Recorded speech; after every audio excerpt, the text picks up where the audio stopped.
Hello and welcome. My name is Dheeraj Kumar Gupta and today we discuss analog to analog conversion.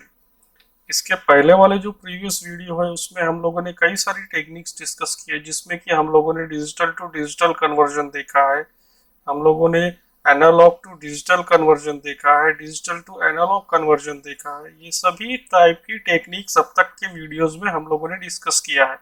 अगर आपने अभी तक ये video नहीं देखा है तो इसकी पहली वाली मेरी वीडियोस देख लीजिए। आज का जो टॉपिक है that is analogue to analogue conversion. So आज हमारे पास में जो हमारे बेस सिग्नल जो होता है, जो हमारे जो सिग्नल्स हमें जो ट्रांसफर करना होता है वो सिग्नल भी एनालॉग में है, और जो हम लोग कैरियर सिग्नल जो हम लोग कन्वर्ट कर रहे हैं वो भी मेरे पास में एनालॉग है। तो ये दोनों एनालॉग टू एनालॉग कन्वर्जन कैसे परफॉर्म होता है इसके बारे में आज की इस वीडियो में हम लोग डिस्कस करने वाले हैं। So let's start. Why study analogue transmission? हमें ये एनालॉग ट्रांसमिशन की स्टडी क्यों करनी चाहिए?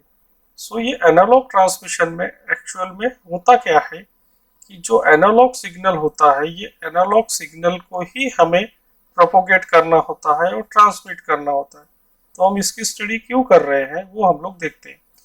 Before the idea of digital transmission come in place, only the analog transmission was used.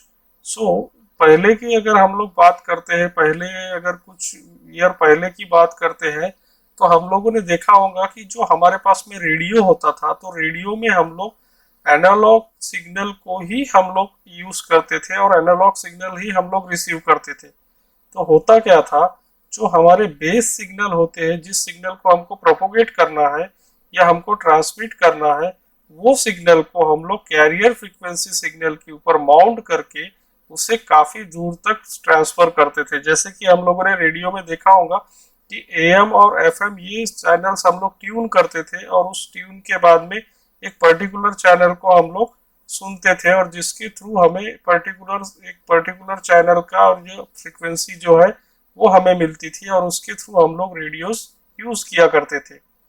Usually the analogue signal voice were transmitted. इसमें generally यही होता है कि एनालॉग में हम लोग वॉइस सिग्नल को ही ट्रांसमिट करते आ रहे हैं आज तक। सो ये वॉइस सिग्नल हम लोग ट्रांसमिट करते हैं। Computer were not invented yet. तो उस टाइम पे कंप्यूटर इन्वेंट नहीं हुए थे। Analog transmission is still used. The infrastructure cannot be changed in a short period of time. So जो एनालॉग सिग्नल्स है उसे हम लोग आज भी यूज करते हैं और जिसके थ्रू उसका जो इंफ्रास्ट्रक्चर है वो एज इट इज रखा हुआ, जैसे हम लोग पहले ट्रांसमिट करते थे वैसे ही हम लोग उसे आज भी उसी टेक्निक के थ्रू ट्रांसमिट करते हैं। Even today digital signals sometime need to transmitted using analog transmission. So जो आज के डे टू डे लाइफ में जो हम लोग डिजिटल सिग्नल देखते हैं वो सिग्नल्स को भी हम लोग आज जो है उसे एनालॉग सिग्नल्स के थ्रू या एनालॉग टेक्निक के थ्रू ट्रांसमिट करते हैं। तो इसीलिए जो एनालॉग ट्रांसमिशन है वो बहुत यूजफुल है our day to day life के लिए। So now we discuss what is analog to analog conversion. So ये analog to analog conversion क्या है इसके बारे में हम लोग डिस्कस करते हैं। So analog to analog conversion or modulation is the representation of analog information by an analog signal. So analog to analog conversion के अंदर में जो हमारे पास में सिग्नल्स होते हैं या जो डेटा होता है, जो इंफॉर्मेशन होता है, वो इंफॉर्मेशन हमारा जो एनालॉग के फॉर्मेट में होता है और वो जो एनालॉग सिग्नल या एनालॉग जो डेटा है उसे हम लोग ट्रांसमिट करते हैं थ्रू एनालॉग सिग्नल के थ्रू। सो उसे हम लोग एनालॉग सिग्नल्स कहते हैं। Now it is processed by good quality of which characteristics of carrier waves is varied according to the instantaneously amplitude of the modeling signals. So यहाँ पे generally होता ये है कि जो हमारे पास में जो कैरियर जो इंफॉर्मेशन है, मतलब कि जो एनालॉग इंफॉर्मेशन है या जो एनालॉग डेटा है, उसे हम लोग एनालॉग सिग्नल के through, that signal is the carrier wave, उसके साथ में हम लोग उसे माउंट करते हैं और माउंट करने के बाद उसे हम लोग लॉन्ग डिस्टेंस तक प्रोपोगेट करते हैं और उस टेक्निक को हम लोग एनालॉग टू एनालॉग कन्वर्जन कहते हैं। The modulation is generally needed when a band pass channel is required. So यहाँ पे जो एनालॉग सिग्नल्स होते हैं, उस एनालॉग सिग्नल्स या जो एनालॉग इंफॉर्मेशन, जो एनालॉग डेटा है, उसे हमें काफ़ी दूर तक हम उसे प्रोपोगेट नहीं कर पाते या काफ़ी दूर तक उन्हें ट्रांसमिट नहीं कर पाते। जो हमारे पास में जो हमारे बेस सिग्नल होते हैं, जैसे मेरे वॉइस सिग्नल है, ये काफ़ी दूर तक प्रोपोगेट नहीं हो सकती है। और जो मेरी ये वॉइस सिग्नल है, ये जो वॉइस सिग्नल होती है, ये एनालॉग इन नेचर होती है। अब इस वॉइस सिग्नल को अगर मुझे बहुत दूर तक प्रोपोगेट करना है तो मुझे यहाँ पे बैंड पास चैनल की जरूरत पड़ेगी। The band pass channel is the carrier frequency, जिस फ्रीक्वेंसी के साथ में मैं अपने इस बेस सिग्नल को या जो बेस जो डेटा है उसे माउंट करके लॉन्ग डिस्टेंस तक ट्रेवल कराता हूँ। A band pass is a range of frequencies which are transmitted through a band pass filter, which is a filter allowing specific frequency to pass, preventing signal at unwanted frequencies.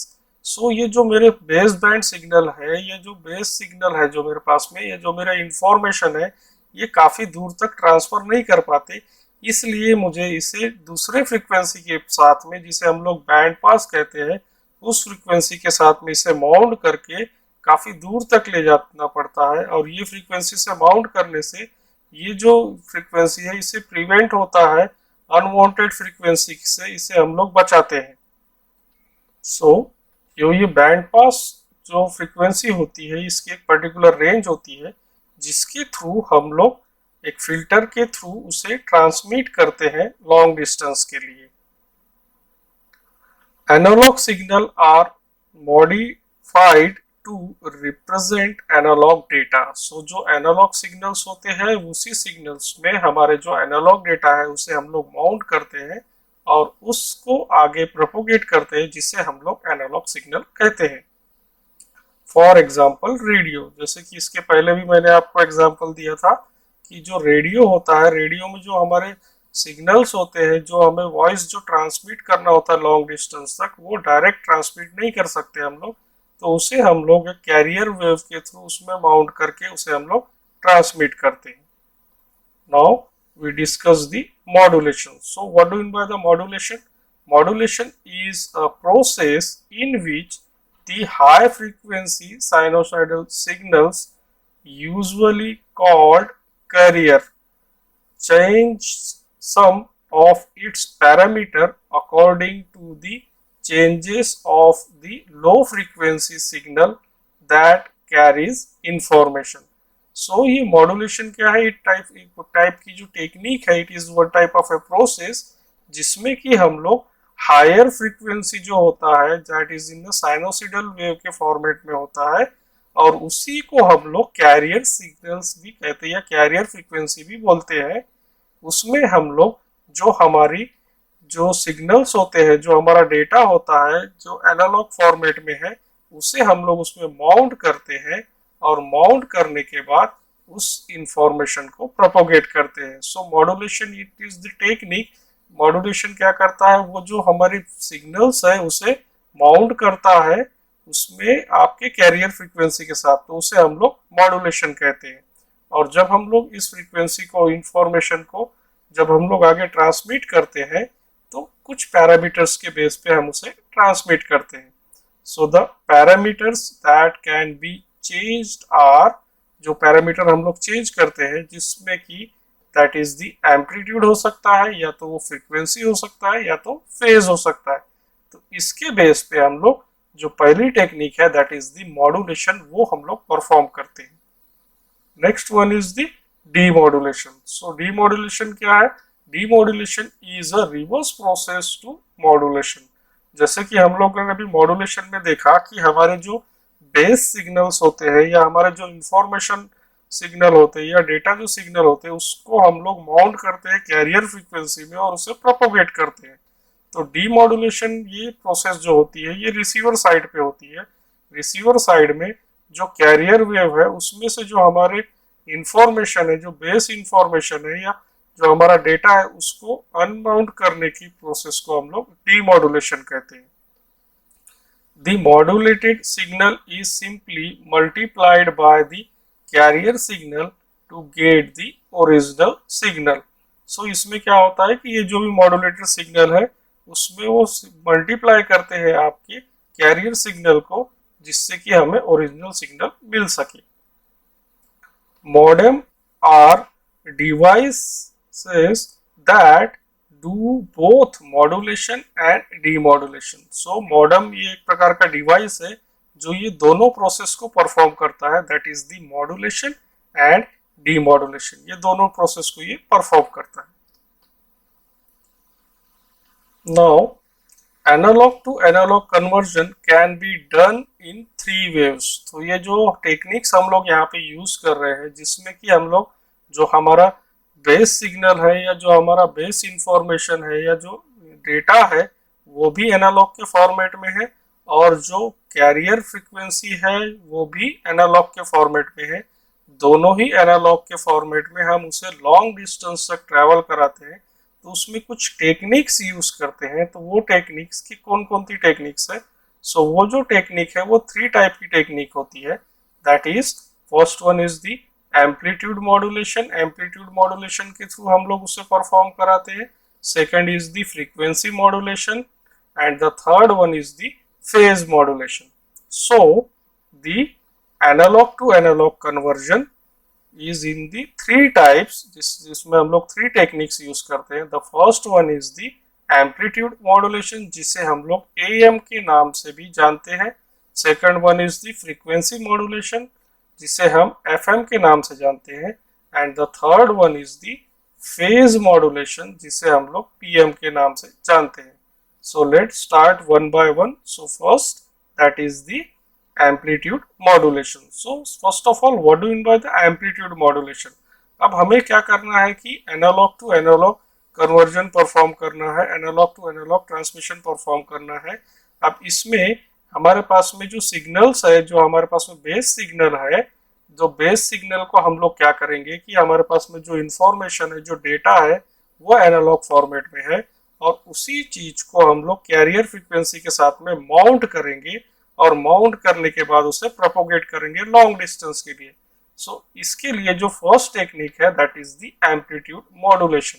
So amplitude modulation में हम लोग क्या करते हैं, amplitude को very करते हैं। सो इसमें देखते हैं हम लोग the process of changing the amplitude of high frequency carrier wave in accordance with intensity of signal is called amplitude modulation, that is AM। सो इसमें हम लोग क्या कर रहे हैं, एम्पलीट्यूड मॉड्यूलेशन में हम लोग चेंज कर रहे हैं एम्पलीट्यूड को with the help of the higher frequency. जो कैरियर फ्रीक्वेंसी है उसके बेस पे हम लोग उसे चेंज कर रहे हैं और उसे हम लोग कहते हैं amplitude modulation. The modulation in which the amplitude of the carrier wave is varied according to the instantaneous amplitude of the modulating signal, keeping phase and frequency as constant. So ये जो एम्पलीट्यूड मॉड्यूलेशन होता है इसमें हम लोग जो higher frequency होती है जिसके थ्रू जो उसका जो एम्पलीट्यूड होता है उसे हम लोग वेरी करते हैं according to the amplitude modulation और उसमें हम लोग जो फ्रीक्वेंसी और जो फेज है उसे हम लोग कांस्टेंट रखते हैं इन एम्पलीट्यूड मॉड्यूलेशन में। Amplitude of the carrier wave, amplitude of the signal being modulated. So इसमें जो कैरियर वेव होगी उसकी जो एम्पलीट्यूड होगा वो वेरी होगा। सो इसे हम लोग डिस्कस करते हैं with the help of the diagram कि ये एम्पलीट्यूड मॉड्यूलेशन कैसे हम लोग परफॉर्म करते हैं। So let's see the diagram.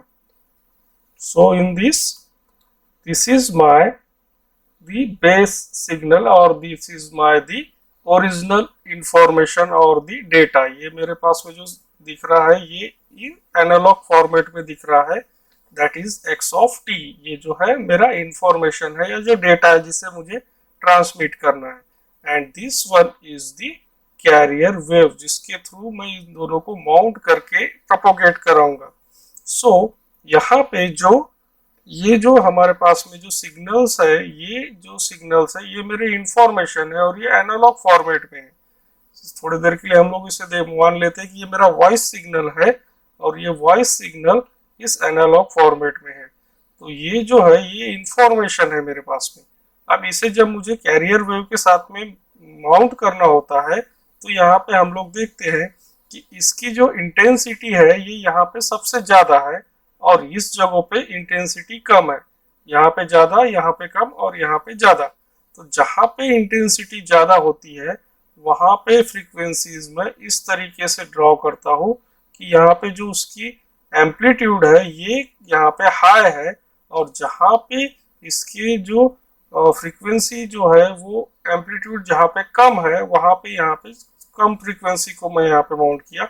इस तरीके से हम लोग ये जो मेरा सिग्नल है ये इस तरीके से हम लोगों ने यहाँ पे माउंट किया, जिसके साथ में मेरा ओरिजिनल सिग्नल और कैरियर फ्रीक्वेंसी इस तरीके से माउंट की जाती है और इस तरीके का एक एनवलप क्रिएट होता है। ये एनवलप के अंदर में मेरी जो कैरियर फ्रीक्वेंसी है और जो ओरिजिनल मैसेज है ये दोनों होता है और इसको हम लोग प्रोपोगेट करते हैं। रिसीवर साइड में जब ये इंफॉर्मेशन मिलेगा तो इसमें से कैरियर फ्रीक्वेंसी को अलग कर दी जाएंगी और जो ओरिजिनल सिग्नल है इसे रीड किया जाएगा। तो यहाँ पे जब हम लोग एम्पलीट्यूड मॉड्यूलेशन परफॉर्म करते हैं तो ये जो मेरा ओरिजिनल सिग्नल होता है ये दोनों साइड से, मतलब पॉजिटिव और निगेटिव साइड से ये इस तरीके से परफॉर्म होता है। सो this is the amplitude modulation. इस तरीके से हम लोग एम्पलीट्यूड मॉड्यूलेशन परफॉर्म करते हैं। Now we discuss the amplitude bandwidth. In amplitude modulation bandwidth, अब ये जब हम लोग एम्पलीट्यूड मॉड्यूलेशन परफॉर्म करते हैं तो उसके लिए बैंडविड्थ जो रिक्वायर होती है वो कितनी बैंडविड्थ लगती है वो हम लोग यहाँ पे डिस्कस करेंगे। Amplitude modulation is normally implemented by using a simple multiplier because the amplitude of the carrier signal needs to be changed according to the amplitude of the modulating signal। So amplitude modulation में हम लोगों ने देखा कि जैसे कि ये जो एम्पलीट्यूड मॉड्यूलेशन में हम लोग क्या करते हैं, सिंपली मल्टीप्लाई करते हैं और मल्टीप्लायर के थ्रू जो एम्पलीट्यूड होता है उसमें हम लोग जो कैरियर सिग्नल्स है उसमें चेंजेस करते हैं।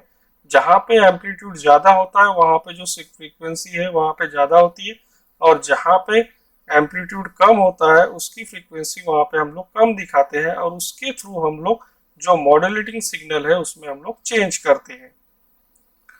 The modulation creates a bandwidth that is twice the bandwidth of the modulating signal and covers a range centered on the carrier frequencies।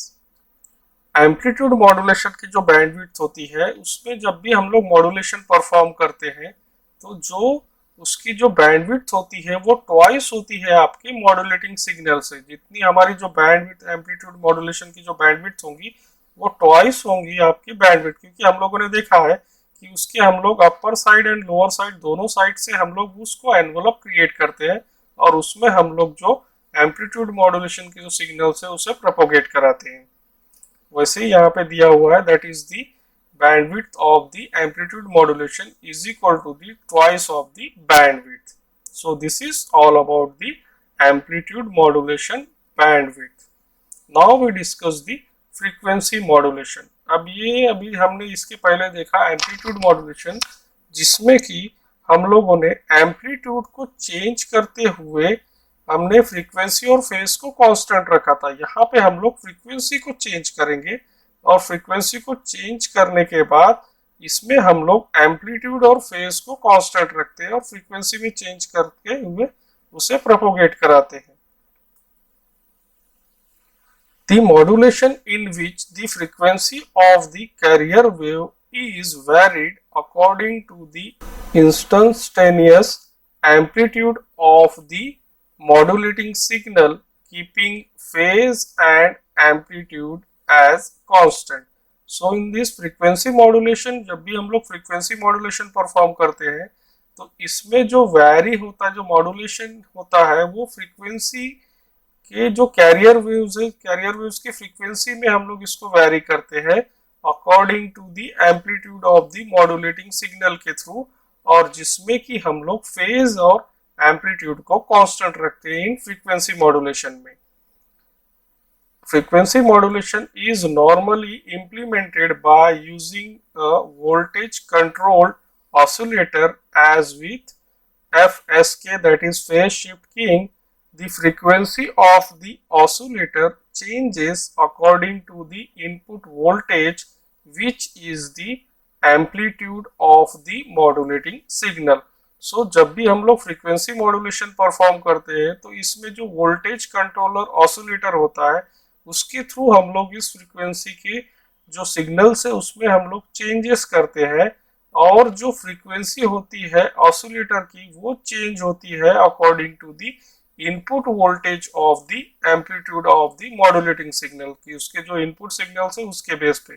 इसमें जो हमारे बेस सिग्नल होते हैं और जो कैरियर फ्रीक्वेंसी होती है उसके बेस पे हम लोग यहाँ पे फ्रीक्वेंसीज में चेंज करते हैं.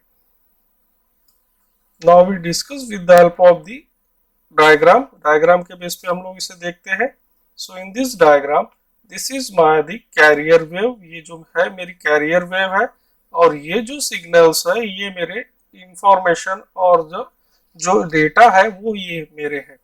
अब इसे मुझे इन दोनों को माउंट करके आगे प्रोपोगेट करना है. तो इसके पहले हम लोगों ने देखा था कि जिसमें एम्पलीट्यूड मॉड्यूलेशन में इसकी जो एम्पलीट्यूड थे उसके बेस पे हम लोगों ने इसे प्रोपोगेट किया था. अब हम लोग फ्रीक्वेंसी के बेस पे इसे प्रोपोगेट करते हैं. तो यहाँ पे इन दोनों को जब हम लोग माउंट करेंगे तो फ्रीक्वेंसी के बेस पे जब हम लोग इसे माउंट करते हैं तो यहाँ पे देखो it is the low signal. यहाँ से यहाँ तक ये लो सिग्नल है, तो यहाँ पे जो इसकी फ्रीक्वेंसी है ये लो होंगी. अब यहाँ पे उसकी एम्पलीट्यूड मैक्सिमम है, तो वैसे ही यहाँ पे जो इसकी सिग्नल्स जो फ्रीक्वेंसी होंगी ये यहाँ पे मैक्सिमम होते जाएंगी. इस जगह पे इसकी जो फ्रीक्वेंसी है ये मैक्सिमम है और फिर से ये लो होते जाएंगी. इसी टाइप से ये फिर से लो हो रही है. इसके बाद ये जो पोर्शन है ये लो फ्रीक्वेंसी का है, तो यहाँ पे इन्होंने लो फ्रीक्वेंसी के थ्रू इंडिकेट किया है. अगेन यहाँ पे सबसे हायर एम्पलीट्यूड है, तो इसकी जो फ्रीक्वेंसी है यहाँ पे हाई है और ये फिर से लो हो जाएंगी. तो इस तरीके से लो सिग्नल से इंडिकेट किया है. तो इस तरीके से जहाँ पे हमारे सिग्नल्स हाई होते हैं वहां पे हाई फ्रीक्वेंसी यूज होती है, और जहां पे लो होता है वहां लो फ्रीक्वेंसी से हम लोग इसे इंडिकेट करते हैं. That's why this is the frequency modulation. इसमें हम लोग फ्रीक्वेंसी में चेंज करते हैं और इसे हम लोग प्रोपोगेट करते हैं. Now we discuss the FM bandwidth, that is the frequency modulation bandwidth.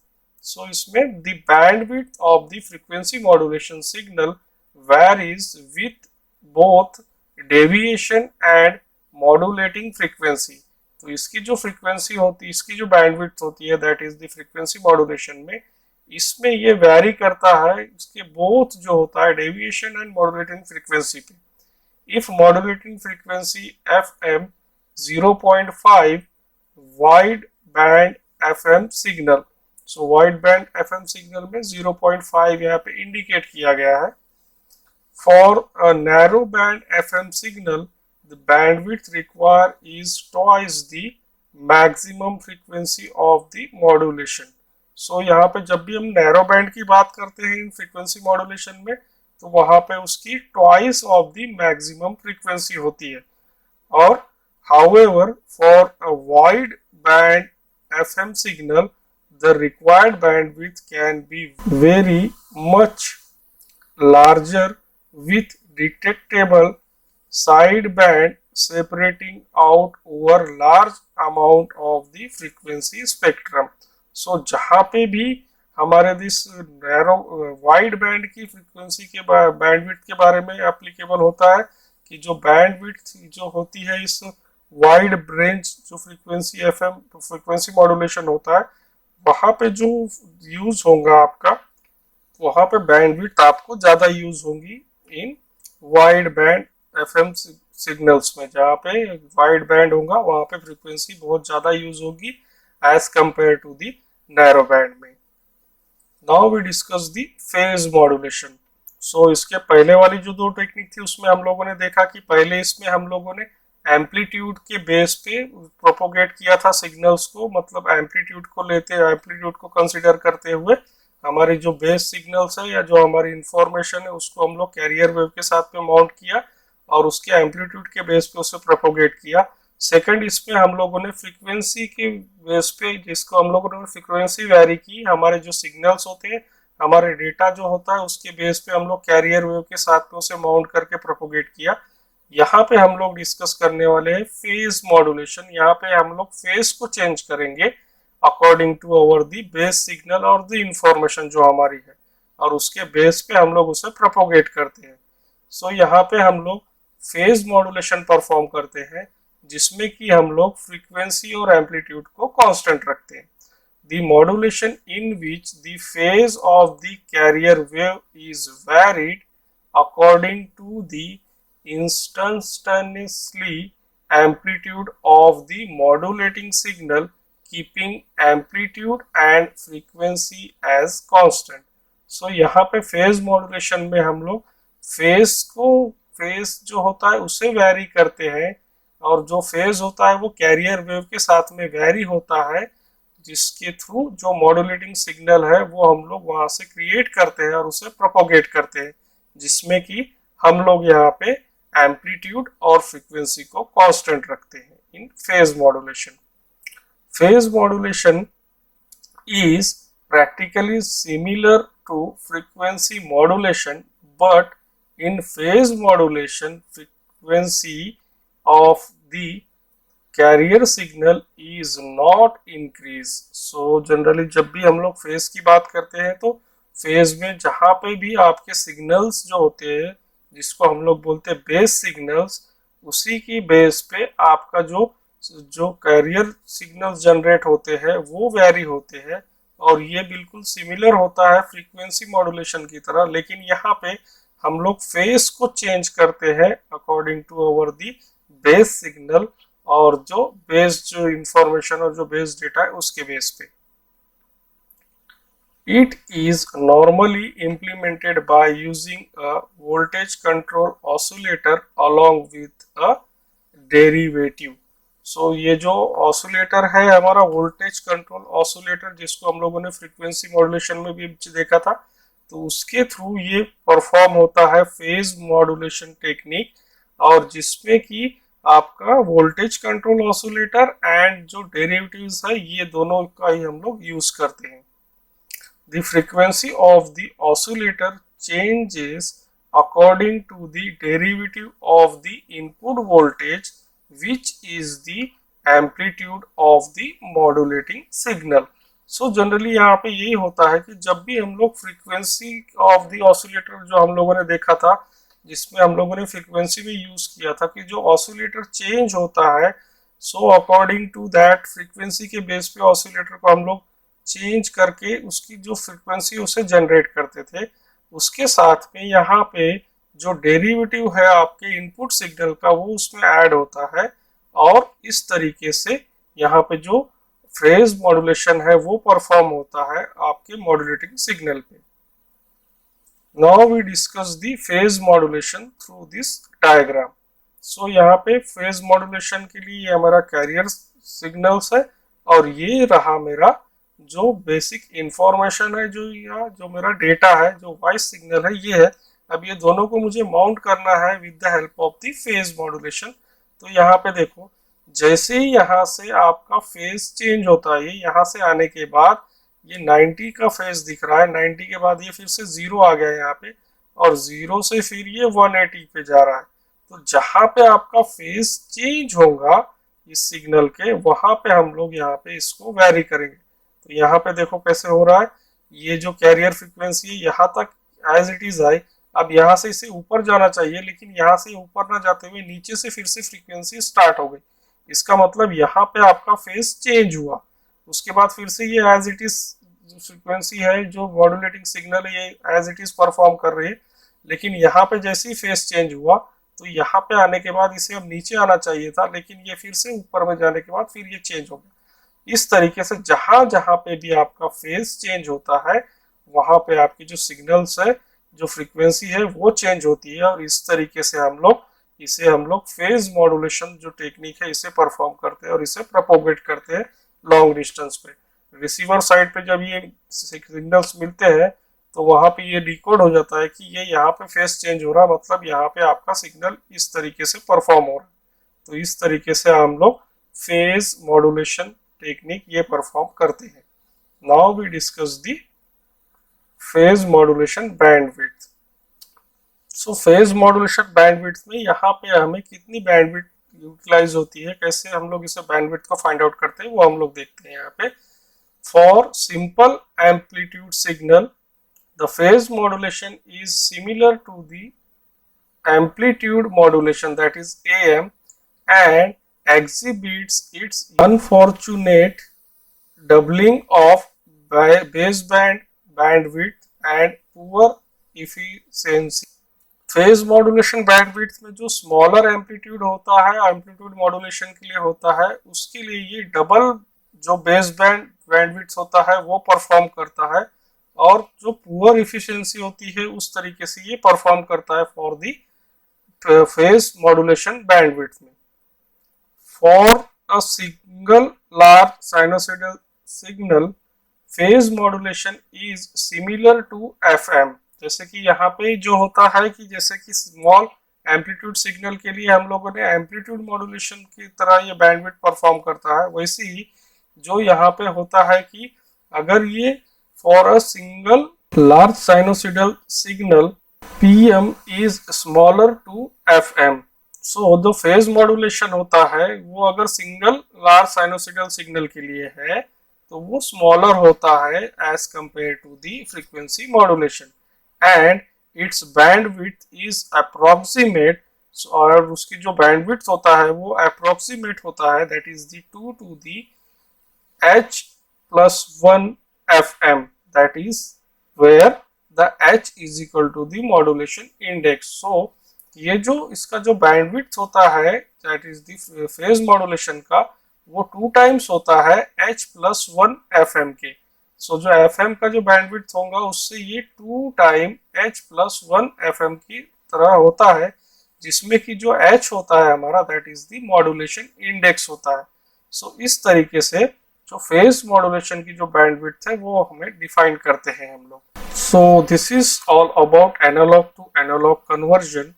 सो अभी तक हम लोगों ने जो टेक्निक देखा, जैसे कि हम लोग analogue to analogue conversion perform करते हैं, जिसमें कि हम लोग 3 टेक्निक यूज करते हैं analogue to analogue conversion perform करने के लिए, जिसमें कि सबसे पहला होता है that is the amplitude modulation जिसे हम लोग AM कहते हैं। Second one is the frequency modulation जिसे हम लोग FM कहते हैं, and the third technique is the phase modulation जिसे हम लोग PM कहते हैं। सो ये सभी टेक्निक्स को यूज करके जो हम लोग एनालॉग सिग्नल्स है, जो हमारे एनालॉग इंफॉर्मेशन, जो एनालॉग डेटा है, उसे हम लोग माउंट करते हैं कैरियर फ्रीक्वेंसी के साथ, और हम उसे प्रोपोगेट करते हैं लॉन्ग डिस्टेंस तक। और उसके बाद जहाँ जो रिसीवर साइड होता है, रिसीवर साइड में उसे हम लोग फिर से अनमाउंट करते हैं, और उसके बाद में जो कैरियर फ्रीक्वेंसी है उसे अलग करते हैं, और जो हमारी मेन जो इंफॉर्मेशन है, जो हमारा इंफॉर्मेशन है, वो जो इंफॉर्मेशन या डेटा है उसे हम लोग थ्रू सम चैनल और सम डिवाइस उसको हम लोग रिसीव करते हैं। So this is the technique of the analogue to analogue conversion. So I hope आप लोग को ये सब समझ में आया होगा इस वीडियो लेक्चर्स में जो भी टेक्निक्स हम लोगों ने डिस्कस किया। इन केस अगर आपको कोई प्रॉब्लम होता है तो आप कमेंट सेक्शन पे लिख सकते हैं, मैं डेफिनेटली आपको उसका रिप्लाई करूंगा। So okay, bye bye.